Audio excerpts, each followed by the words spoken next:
the sum. If 3 cot a equal to 4, check whether 1 minus tan square a by 1 plus tan square a equal to cot square a minus sin square a or not. Okay. ఇప్పుడు given అంటే exercise 1లో 8th sum given 3 cot a. Okay, 3 cot a equal to 4 అంటే cot a ఏమవుతుంది 4/3 divide అవుతుంది 4/3. అప్పుడు tan a ఏమవుతుంది, tan అంటే cotకి ఇన్వర్సేగా 3/4. Okay, క్వశ్చన్లో మనకి ఏమి ఇచ్చాడు, to prove 1 minus tan square a by 1 plus tan square a equal to cos square a minus sin square a. Okay, ఇప్పుడు చూద్దాం.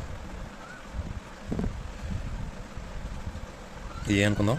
ఓకే, tan a కావాలంటే opposite by adjacent. Okay, Pythagoras triplet ప్రకారం రెండు sides 3, 4 అయితే right angle ట్రయాంగిల్లో other side 5 అవుతుంది. వీటిని 3, 4, 5ని Pythagoras triplets అంటారు. రెండు తెలిస్తే ఆటోమేటిక్ ఒకటి 3, 4, 5 ట్రిప్లెట్స్ అవుతుంది. ఓకే, ఇప్పుడు ఇది ప్రూవ్ చేద్దాం.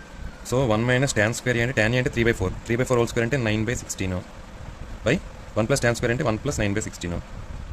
ఓకే, దీని ఎలా రాసుకొచ్చి 16 బై చేసుకుంటే 16 ఎల్సిఎం అయితే 16 minus 9. ఇది కూడా 16 ఎల్సిఎం అవుతుంది, కూడా 16 plus 9. Okay, 16 plus 16 minus 9 7. ఇది 16 plus 9 25. ఇప్పుడు చూడండి, cos a అంటే ఇక్కడ రాసుకోండి. మనకి cos a అంటే ఏమొస్తుంది, cos అంటే adjacent 4 by hypotenuse 5. sin a అంటే ఏమొస్తుంది, opposite 3 by hypotenuse 5. Okay, cos square a అంటే ఏమొస్తుంది, cos square a 4/5 whole square అంటే 16/25 మైనస్ sin square a అంటే ఏమొస్తుంది 3/4 హోల్ స్క్వేర్ అంటే 9/25. ఓకే, సేమ్ 25 ఎల్సిఎం తీస్తే 16 minus 9 7. సో ఇది సేమ్, హెన్స్ ప్రూవ్డ్.